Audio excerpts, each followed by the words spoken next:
ಯಲಹಂಕ ಗ್ರಾಮಾಂತರ ಮಂಡಲ ಅಧ್ಯಕ್ಷರಾಗಿ ಪ್ರಮಾಣ ವಚನ ಸ್ವೀಕರಿಸಿದ ಮಾದನಾಯಕನಹಳ್ಳಿ ರಾಮಮೂರ್ತಿಯವರಿಗೆ ನಿಕಟಪೂರ್ವ ರೈಲ್ವೆ ಬೋರ್ಡ್ ಸದಸ್ಯ ಮಾದವರ ಸಿದ್ದರಾಜು ಅಭಿನಂದನೆ ಸಲ್ಲಿಸಿದರು.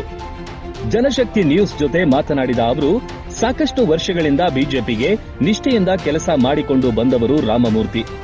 ಅವರ ಪ್ರಾಮಾಣಿಕತೆಗೆ ಶಾಸಕ ಎಸ್ಆರ್ ವಿಶ್ವನಾಥ್ ಅವರು ಗುರುತಿಸಿ ಒಂದು ಜವಾಬ್ದಾರಿ ನೀಡಿದ್ದಾರೆ.